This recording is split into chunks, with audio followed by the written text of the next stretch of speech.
उम्मीद है सब खैरियत से होंगे। हम और मुस्कान खान। तो यहाँ पर आज मैं बनाने जा रही हूँ आटे की मीठी टिकिया, और वो भी गुड़ में। तो इतनी मज़ेदार और टेस्टी ये मीठी टिकिया बनती हैं। ये मेरी मम्मा जो है वो गुड़ को कूट रही हैं दौरे में। तो आप देखते जाइए इसको स्टेप बाय स्टेप वीडियो को। आपसे रिक्वेस्ट है कि वीडियो को वॉच कीजिएगा, और वीडियो पसंद आए तो सब्सक्राइब करें और शेयर करें, साथ में थम्स अप दें और अपने अच्छे फीडबैक भी दें। तो यहाँ पर जो है इसका मैंने सारी वीडियोस को स्टेप बाय स्टेप बनाया है। तो आपसे भी रिक्वेस्ट है कि आप भी इसको वॉच कीजिएगा सारी वीडियोस को। तो यहाँ पे गुड़ को किस तरह से हमने कूटना है, इसको मोटा नहीं रखना और ना ही इसमें वो छोटी छोटी जो रोटियाँ बन जाती हैं वो भी नहीं रखनी। तो यहाँ पर आग पर थोड़ा सा नीम गर्म पानी करना है, और पानी जो है सिर्फ हाफ कप होना चाहिए। और गुड़ जो है यहाँ पर 2 kg है, 2 kg के करीब है। तो यहाँ पर उसको नीम गर्म पानी में ही हम इसको भिगो कर रख देंगे। यहाँ पर गरी है मेरे पास, तो इसको हम इस तरह से कूटेंगे नहीं, इसको हम कद्दूकश करेंगे, और कद्दूकश की मदद से हमने इसको बूरा बनाना है। ये देख के जिस तरह से बूरा बनता है। अगर आपके पास कोकोनट का बूरा है तो वो भी यूज़ कर सकते हैं, नहीं अगर बूरा नहीं है तो आप इस तरह से भी इसको बना सकती हैं। तो यहाँ पर मैंने कोकोनट को इस तरह से काट दिया है, और अब मैं इसको आपको अपना गुड़ की दिखा देती हूँ कि गुड़ हमारा जो है किस तरह से बन गया है। गुड़ की जिस तरह से रौ कहते हैं, हमारी ज़बान में रौ कहते हैं, तो जिस तरह से उसकी रौ होती है, चाश होती है, चाशनी यूज़ करें समझे, वो बनानी है। तो गुड़ की चाशनी बना चुके हम। अब ये घी है जिसको मैं गरम कर रही हूँ। घी हमारे पास तकरीबन 1 पाव है, तो इसको अच्छी तरह से गरम करूँगी।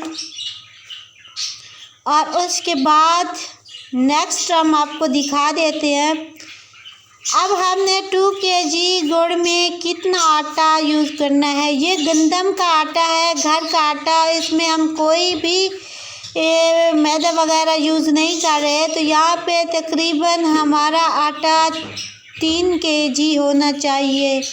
और ये सारा घी भी हम इसमें ऐड करेंगे और मिक्स करेंगे, अच्छी तरह से यकजान करेंगे कोकोनट और घी को, ताकि इसमें जो है वो अच्छी तरह से मिक्स हो जाए।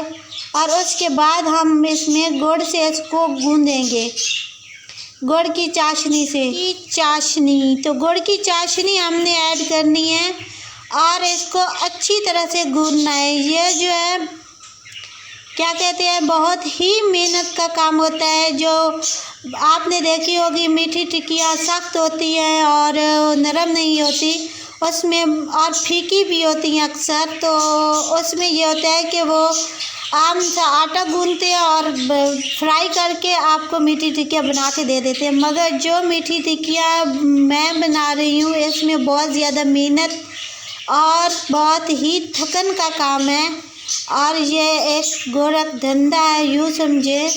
और ये देखें, इसमें इतनी ज़्यादा मेहनत की, इतनी ज़्यादा मेहनत से आटा गूंदा दोनों हाथों की मदद से, और फिर जाकर इसकी डो तैयार हुई। इसको यकजान करना है आटे को, और ज़्यादा सख्त भी नहीं डो को रखना और ना ही ज़्यादा नरम रखना है। इसको एक दरमियाना सा रखना है, बीच में जिस तरह से होता है, ना ज़्यादा नरम ना ज़्यादा सख्त।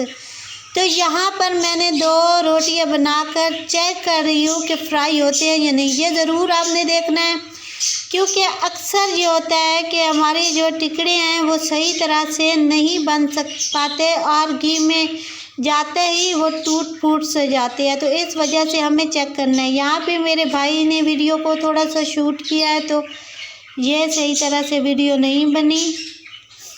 तो खैर, ये हमारी आज की वीडियो, उम्मीद करती हूँ आपको पसंद आएगी। और ये इतने सारे हमने मीठी टिकिया बनाए हैं क्योंकि हमारे भाइयों ने जाना था वापस, अभी छुट्टियां ख़त्म हो गई हैं तो उनको देनी है, और वो कहते हैं हमें भूख होती है, तो इस वजह से उनको फ्राई करके दे रहे हैं। ये हमारी मीठी टिक्कियाँ तैयार हो गई हैं, बहुत ही मज़ेदार है और इनको तकरीबन हम 1 हफ्ते तक यूज़ कर सकते हैं। आप भी इसी तरह से बनाइएगा और मज़े से खाइएगा। सर्दियों में भी बहुत ज़्यादा बनाई जाती हैं और सर्दियों का ये एक ख़ास तोहफ़ा है। तो thanks for watching guys, thanks for supporting. दुआओं में याद रखिएगा और वीडियो को वॉच कीजिएगा। आपसे रिक्वेस्ट कर रही हूँ कि वीडियो को वॉच कीजिएगा। और परिंदों के पीछे से बहुत ज़्यादा शोर हो रहा है मेरे पीछे से, मैं अभी वॉइस ओवर कर रही हूँ। तो ये इतनी सारी अब नज़र आ रही हैं मुझे भी, इतनी सारी मीठी टिक्कियाँ तैयार हो चुकी हैं जिनको मैं फ्राई कर रही हूँ। तो ये था हमारा आज का दिन का पीजी वर्क और आपसे मैं शेयर कर रही हूँ अपना आज के दिन का वर्क। तो take care guys, bye bye.